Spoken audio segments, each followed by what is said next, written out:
GD Islamic cartoon, ইসলাম, আদব শিক্ষা ও নৈতিকতা সমৃদ্ধ।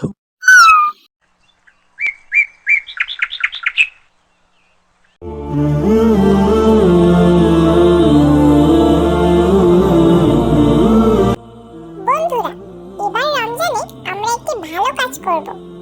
হ্যাঁ, আমরা চিন্তা করেছি এলাকার মানুষজনের কাছ থেকে টাকা জমিয়ে গরিবদের জন্য বাজার করব। বাহ বাহ, বাবা, দারুণ দারুণ আইডিয়া। কিভাবে করব আমরা দাদা মিয়ার কাছে যাই। চল, তিনি আমাদের সাহায্য করতে পারবেন। তুমি ঠিক বলেছো ইয়ামিন, চলো দাদা মিয়াই আমাদেরকে ভালো পরামর্শ দিতে পারে। দেরি না করে আমরা সকলে তাহলে এখন দাদা মিয়ার কাছে যাই। চলো। চলো সবাই যাই দাদা মিয়ার কাছে।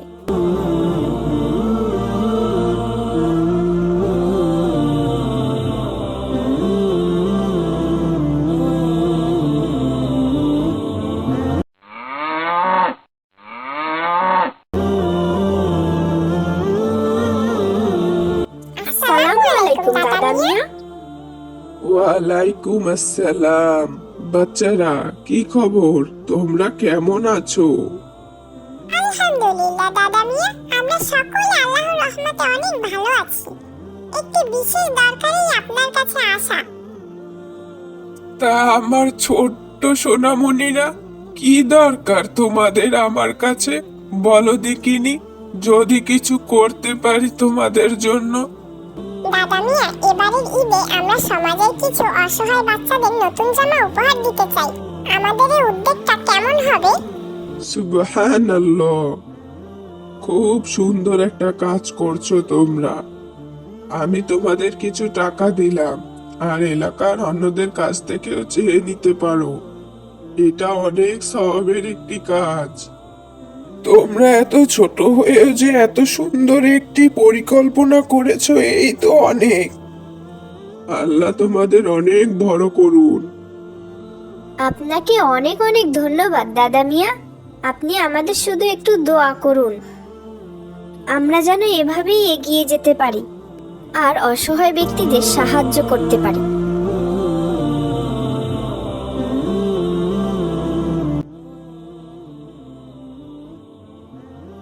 কি ব্যাপার বাচ্চারা? কাকা, এবারের ঈদে আমরা সমাজের কিছু অসহায় বাচ্চাদের নতুন জামা উপহার দিতে চাই। যদি আপনি আমাদের সাথে শরীক হতেন তাহলে আমরা খুবই উপকৃত এবং খুশি হতাম। অবশ্যই অবশ্যই অবশ্যই, আমি আমার সাধ্যমতো তোমাদের সাহায্য করব বাচ্চারা। আল্লাহ তোমাদের এই কাজ কবুল করুন। তোমাদের এই উদ্যোগে আমরা সবাই খুশি। আল্লাহ তোমাদের ভালো করুন। আপনাকে অনেক অনেক ধন্যবাদ চাচা। আল্লাহ নিশ্চয়ই আপনাকে এর উত্তম প্রতিদান দিবেন ইনশাআল্লাহ। আরে আরে, কিসের ধন্যবাদ দিচ্ছ? ধন্যবাদ তো তোমরা আমাদের থেকে পাও। এত ছোট হয়েও যে এত সুন্দর একটি উদ্যোগ নিয়েছো, এই তো অনেক। আর তোমরা যেতে লাগো, আমি লোক দিয়ে সবকিছু পাঠিয়ে দিচ্ছি।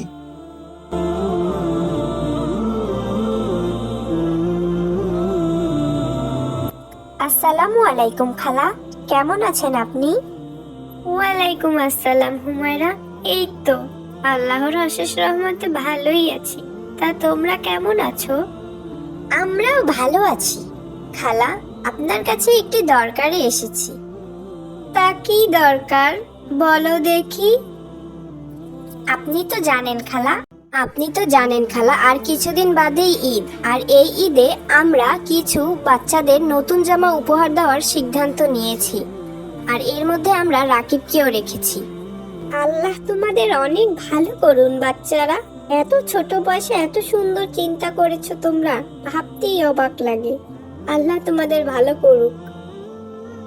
তোমরা তো সকলেই জানো, রাকিব যখন খুব ছোট তখন ওর বাবা একটি বিশাল অ্যাক্সিডেন্টে মারা যায়। তারপর থেকেই আমি রাকিবকে নিয়েই আছি। এবারের ঈদে ছেলেটার জন্য বেশ চিন্তাই ছিলাম, কি থেকে কি করব, ছেলেটার মুখে কি দিব। তোমরা আমাদের অনেক উপকার করলে, তোমাদের এই ঋণ আমি কখনোই ভুলবো না। আল্লাহ তোমাদের ভালো করুন।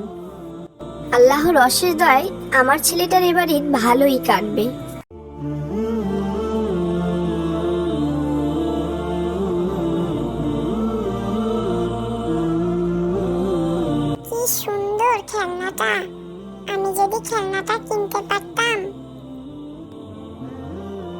কোথায় গেলে ইয়ামিন?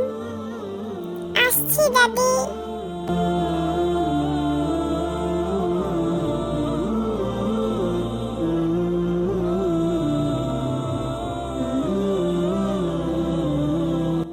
হে আল্লাহ, আমরা এত গরিব কেন? আমার দাদির অনেক কষ্ট হয়। ছোটবেলায় বাবা মা মারা যাওয়ার পর থেকে দাদির কাছেই বড় হয়েছি। দাদি অনেক কষ্ট করেই আমাকে বড় করেছে।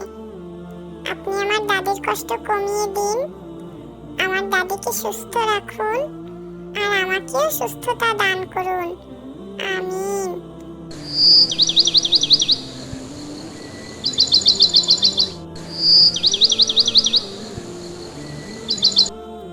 ইয়ামিন, ইয়ামিন,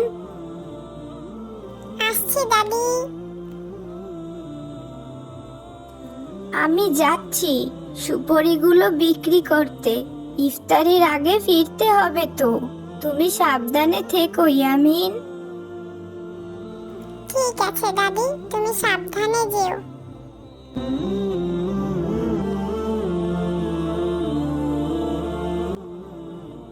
হে আল্লাহ, আমার 3টে ইচ্ছে। 1, কবরে আমার মা বাবাকে ভালো রাখেন। 2, আমি যেন ফজরের সালাতের জন্য ঠিক সময় উঠতে পারি।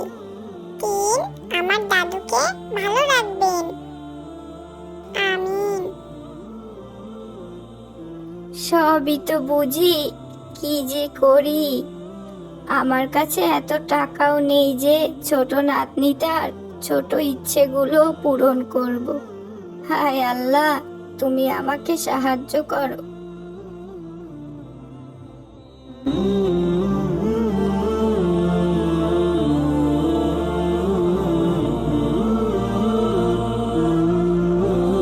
আজকে নাতনিটার জন্য দেখি একটা ছোটখাটো খেলনা কিছু কিনে নিয়ে যেতে পারি কিনা। নাতনিটা অনেক খুশি হবে।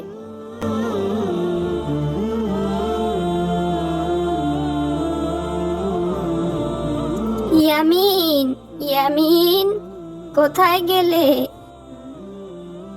আসসালামু আলাইকুম দাদি, আমাকে ডাকছো? ওয়ালাইকুম আসসালাম। দেখো তো এই খেলনাটা তোমার পছন্দ হয়েছে কিনা? মাশাআল্লাহ, কি সুন্দর। তোমার পছন্দ হয়েছে? খুব। তোমাকে অনেক অনেক ধন্যবাদ দাদি, এটি আমার কাছে সবথেকে পছন্দের একটি খেলনা।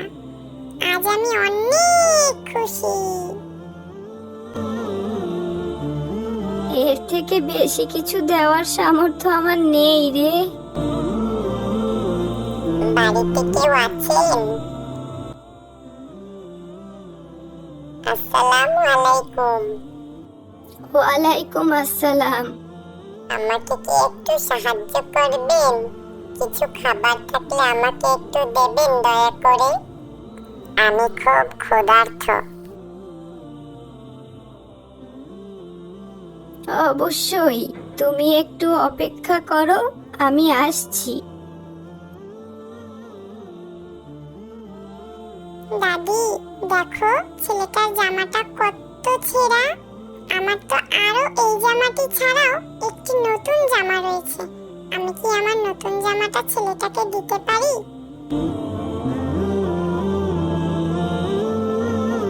এই যে নাও, এই জামাটি আমি তোমাকে ঈদের উপহার দিলাম। নতুন বলতে আমার কাছে এই একটি জামাই ছিল। মাশাআল্লাহ, জামাটি অনেক সুন্দর। এটা তো দুনিয়ার সবচেয়ে সুন্দর জামা। তোমাকে অনেক অনেক ধন্যবাদ। আল্লাহ তোমার ভালো করুন।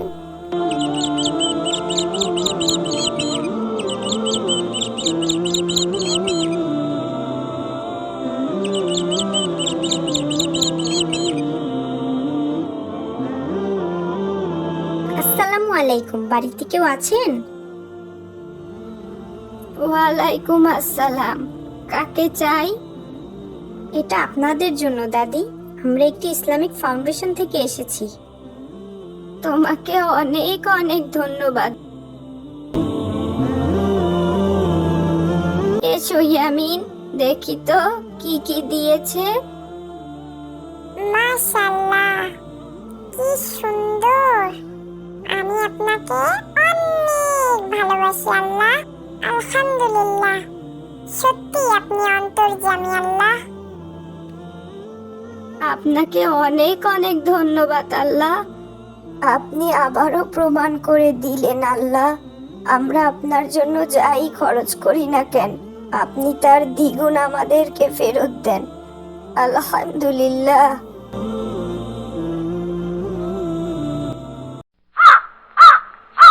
এই যে ভাইয়া শুনছেন?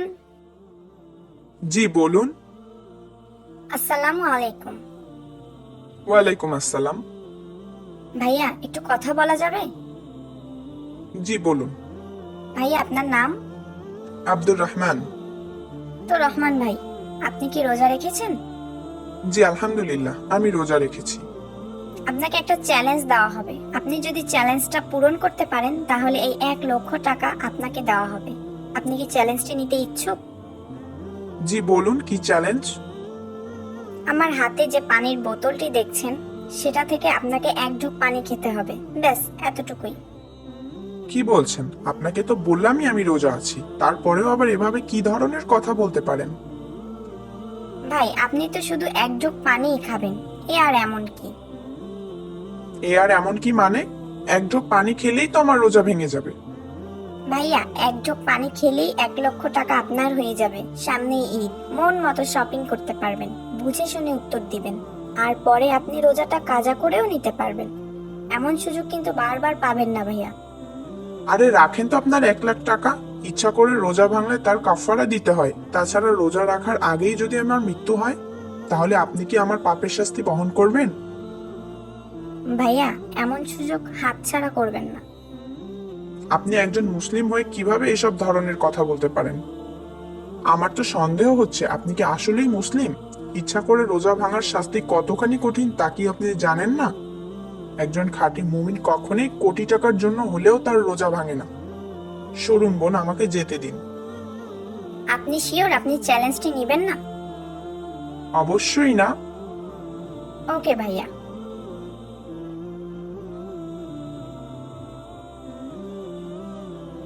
এই যে বোন, আসসালামু আলাইকুম। ওয়ালাইকুম আসসালাম। বোন আপনার নাম? আমার নাম উম্মে হাবিবা। আপনি কি রোজা আছেন? জি অবশ্যই। বোন আপনাকে আমরা একটি চ্যালেঞ্জ দিব। যদি আপনি চ্যালেঞ্জটিতে জিততে পারেন তবে আপনাকে আমরা 1,00,000 টাকা পুরস্কার হিসাবে দিব। আপনি কি চ্যালেঞ্জটি নিতে ইচ্ছুক? 1,00,000 টাকা? ওয়াও, আমাকে কি করতে হবে বলুন। আপনি জাস্ট এই বোতল থেকে 1 ঢোক পানি খাবেন, ব্যাস এতটুকুই। মাত্র 1 ঢোক পানি খেলে 1,00,000 টাকা আমার? এই টাকাগুলো আবার জাল নয় তো? জি না আপু, এই টাকাগুলো পুরোই আসল। এটা জাস্ট রোজা কেন্দ্রিক একটা চ্যালেঞ্জ রেখেছি আমরা। আর আপনি যদি এই 1 ঢোক পানি খান তবে আগামী 5 মিনিট পর এই টাকাগুলো আপনার হয়ে যাবে। সামনে ঈদ, অনেক শপিং করতে পারবেন। আপনি শিওর আমি 1 ঢোক পানি খেলেই আপনি এই টাকাগুলো আমাকে দিয়ে দিবেন? এটা আবার প্র্যাঙ্ক নয় তো? না না, এটা কোনো প্র্যাঙ্ক নয়। আপনি জাস্ট পানি খেলেই আপনাকে টাকাগুলো দিয়ে দেওয়া হবে। ওকে, আমি রাজি। একটা রোজারই তো ব্যাপার, পরে কাজা করেও নেওয়া যাবে। জি অবশ্যই। এই যে নিন পানির বোতল। আপনার কি মাথা খারাপ নাকি? সামান্য 1,00,000 টাকার জন্য আপনি রোজা ভেঙে ফেলবেন? 1,00,000 টাকা সামান্য? সামান্য নয় তো কি? একটি রোজার কাছে পৃথিবীর সব মূল্যবান জিনিসও তুচ্ছ। তাহলে আপনি আমাকে 1,00,000 টাকা দিন তো। আপনাকে কেন টাকা দিতে যাব? তাহলে আমাকে বাধা দিচ্ছেন কেন? একজন মুমিন হিসেবে আপনাকে অন্যায় থেকে বিরত রাখা আমার কর্তব্য। আমি তো আমার রোজা ভাঙবো, তাতে আপনার সমস্যা কি? নাকি আমি 1,00,000 টাকা পেয়ে যাব তাতে আপনার হিংসে হচ্ছে? সরুন তো, আমাকে আমার কাজ করতে দিন। ভাইয়া থামুন। আমরা একটা ভিডিও করছিলাম যেখানে আমরা প্রকৃত মুমিন খুঁজছিলাম। এতক্ষণ যা দেখেছেন তা সবই সাজানো। ভাইয়া আমাদের এই চ্যালেঞ্জে আপনি জিতে গেছেন, তাই আমাদের পক্ষ থেকে এই নগদ 1,00,000 টাকা আপনার। তার মানে রোজা ভাঙার বিষয়টি সম্পূর্ণই সাজানো ছিল? জি ভাইয়া, পুরোটাই সাজানো। এই 1,00,000 টাকা আপনার সততার পুরস্কার। আলহামদুলিল্লাহ।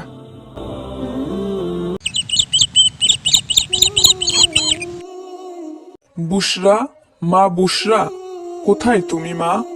তোমার জন্য একটা খুশির খবর আছে। আসসালামু আলাইকুম আব্বু। খুশির খবর? কিসের খুশির খবর আব্বু? ওয়ালাইকুম আসসালাম। মা বুশরা, তুমি কি জানো আমাদের অফিস থেকে আগামী মাসের 2 তারিখ কক্সবাজার ঘুরতে নিয়ে যাবে? তুমি চাইলে আমরা সেখানে যেতে পারি মা। আসলে আব্বু, আমরা তো গত মাসেই কক্সবাজার থেকে ঘুরে আসলাম। অযথা টাকা খরচ করার দরকার নেই আব্বু। মা বুশরা, আমি আরো তোমার জন্যই যেতে চেয়েছিলাম, যে তুমি অনেক খুশি হবে। আর তুমি এই বলছো? না আব্বু, তুমি ভুল বুঝছো আমাকে। আমি অনেক খুশি হয়েছি, কিন্তু সামনেই তো আমার ফাইনাল এক্সাম, তাই আর কি যেতে চাইছিলাম না। আচ্ছা মা, তুমি মনোযোগ দিয়ে পড়াশোনা করো। আমরা তোমার এক্সামের পর আবার ঘুরতে যাব, কেমন? কেউ চায় আর কেউ চাইলেও পায় না। আল্লাহ পাক যাকে দেয় তাকে অনেক কিছুই দেয়, আর যাকে দেয় না তাকে কিছুই দেয় না। আমাকেও দেখো, আজ আমার বাবা মা বেঁচে থাকলে আমারও তো কত শখ আল্লাহ তারা পূরণ করতেন। ঘুরতে যাওয়া তো দূরের কথা, দুবেলা ঠিক মতো খেতেই কষ্ট হয়ে যায়। খাদিজা, ওখানে দাঁড়িয়ে কি দেখছিস? এদিকে আয় তো, একটু কাজ করে দে তো। এই তো আসছি আপামনি।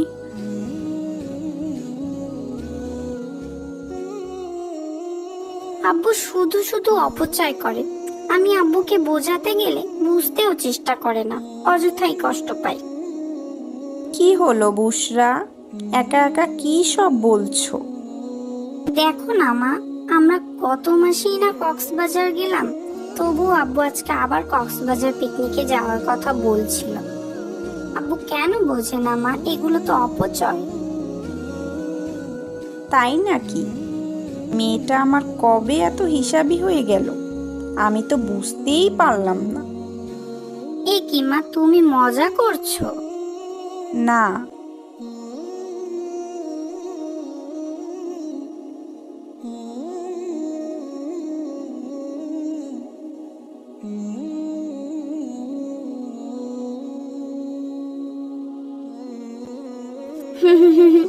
ঠিকই বলেছো। এখন আমার মাদ্রাসায় যাওয়ার সময় হয়ে গিয়েছে মা, আমি মাদ্রাসায় গেলাম। আসসালামু আলাইকুম। ওয়ালাইকুম আসসালাম। সাবধানে যেও বুশরা মা, আল্লাহ হাফিজ।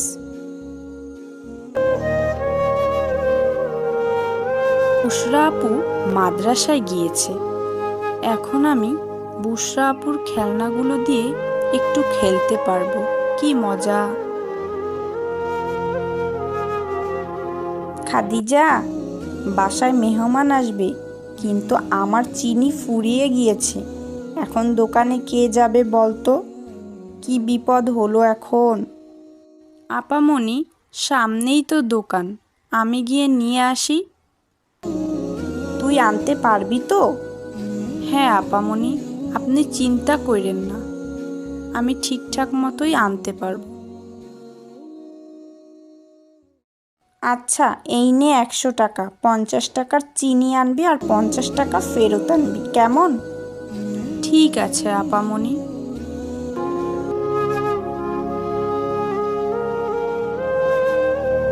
আসসালামু আলাইকুম চাচা, আমাকে 50 টাকার চিনি দিবেন? ওয়ালাইকুম আসসালাম।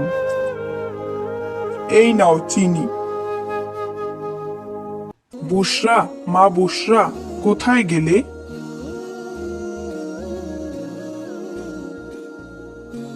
আসসালামু আলাইকুম আব্বু। কি হয়েছে আব্বু, আমাকে ডাকছো? ওয়ালাইকুম আসসালাম। হ্যাঁ মা, আজকে সন্ধ্যায় আমরা বাইরে ডিনার করব, তোমার মাকে বলে দিও, কেমন? ঠিক আছে আব্বু। ইস, আজ যদি আমার আব্বু আম্মু বেঁচে থাকতেন, তাহলে আমিও তাদের সাথে আজ বাইরে খেতে যেতে পারতাম। কতই না মজা হতো।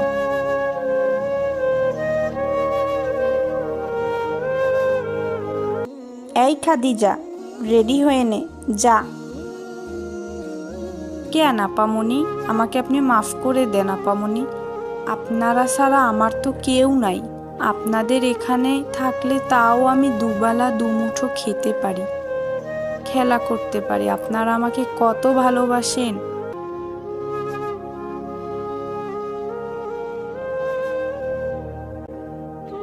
আরে পাগলি মেয়ে, তুই কেন ভুল করবি? ভুল তো আমরাই করি। তোকে রেখে আমরা কত দূর দূর যাই। কি বলেন আপামনি, এসব আমার অভ্যাস আছে। আগে যেখানে কাজ করতাম না, তারা তো আমাকে ঠিকমতো খেতেই দিত না। সেখানে আপনারা আমার কত যত্ন করেন। হয়েছে, এখন রেডি হয়ে চল আমাদের সাথে, ডিনার করতে যাব।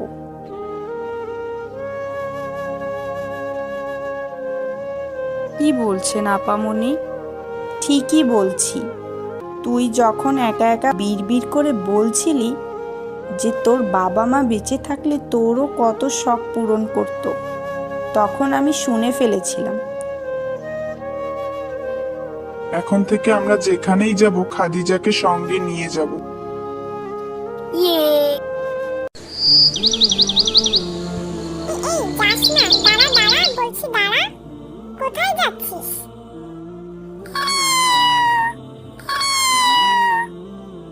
এই তো ধরেছি। মাশাআল্লাহ, কি সুন্দর তুই। হ্যাঁ, আচ্ছা চল, তোকে আমাদের বাড়ি নিয়ে যাই। আজ থেকে তুই আমার বন্ধু। আর তোর একটা নাম দেওয়া দরকার। কি নাম দেওয়া যায়? পেয়েছি, মিকি। তোর নাম আজ থেকে মিকি।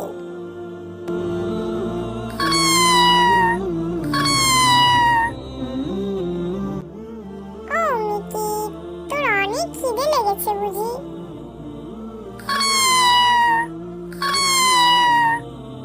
চল চল, ঘরে নিয়ে গিয়ে তোকে খাবার দিই।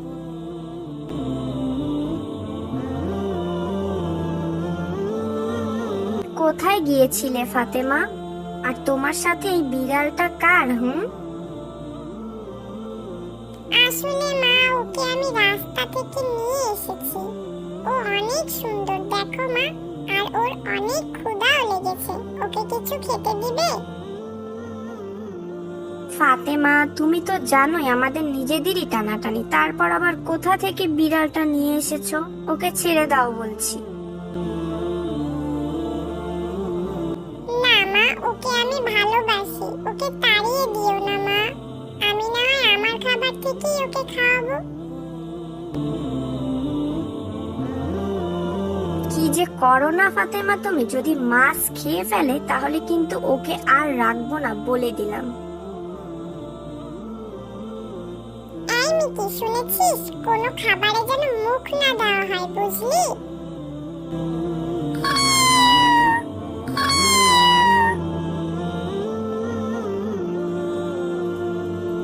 এরপর একদিন ফাতেমা বাসায় না থাকায় হঠাৎ করেই মিকি ফাতেমাদের ঘর থেকে একটা মাছ খেয়ে ফেলেছে। এর মধ্যেই রহিমা বেগমও চলে এসেছে। সে তো দেখে ভারী রেগে গেছে। খেয়ে ফেললো রে, খেয়ে ফেললো, সব মাছ খেয়ে ফেললো। ফাতেমা, ফাতেমা কোথায় যে গেল? এই বিড়াল, যা যা, হুস হুস। আর কখনো যদি আসিস তাহলে মারবো কিন্তু। আজকের মতো ছেড়ে দিলাম, দূর হ। আজ ফাতেমা আসুক ঘরে।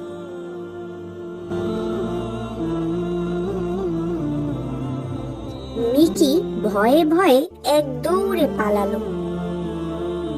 মিকির পেটে অনেক ক্ষুধা, কারণ ফাতেমা ঘরে না থাকায় তাকে কেউ খেতে দেয়নি।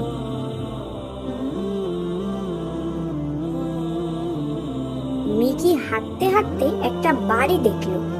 সেখানে গিয়ে সে মাছ ভাজার ঘ্রাণ পেয়ে বাড়ির মধ্যে যখনই ঢুকলো,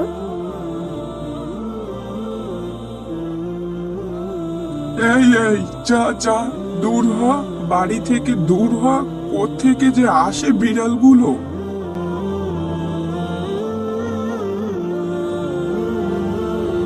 মিকিকে সেই বাড়ি থেকেও তাড়িয়ে দিল।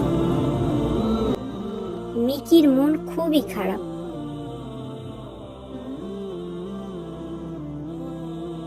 মিকি মনের দুঃখ নিয়ে হাঁটতে হাঁটতে দেখলো আরো একটা বাড়ির মধ্যে খাবারের সুবাস আসছে।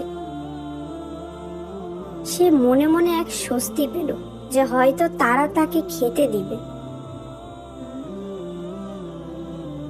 মিকি তখনই দৌড়ে গেল বাড়িটিতে, কিন্তু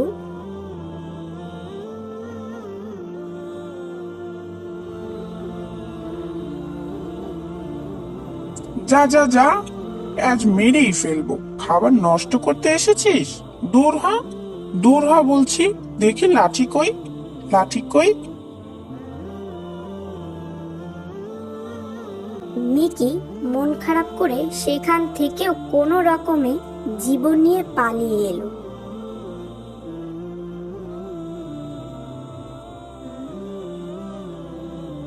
আর আল্লাহর কাছে দোয়া করলো,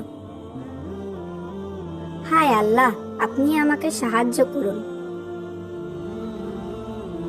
ঠিক তখনই এক দাদিমা রাস্তা দিয়ে হেঁটে যাচ্ছিলেন। তিনি মিকিকে দেখে বললেন,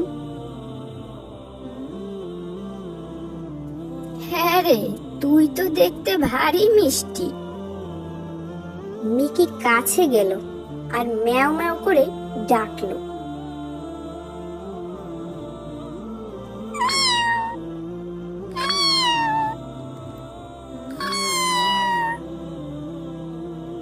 কোথা থেকে এলি তুই?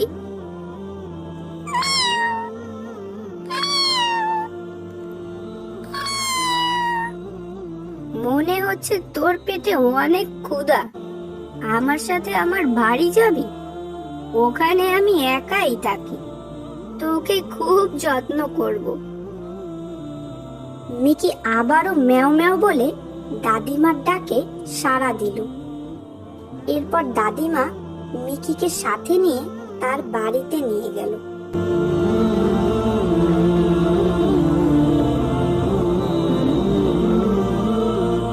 এবং মিকি তার বাড়িতে বেশ মজার সাথেই দিন পার করতে লাগলো। তো ছোট্ট বন্ধুরা, দেখলে তো, যার কেউ নেই তার আল্লাহ আছে। আর আল্লাহর কাছে সাহায্য চাইলে আল্লাহ অবশ্যই তাকে সাহায্য করে। তো বন্ধুরা, গল্পটি কেমন লাগলো অবশ্যই জানাবে।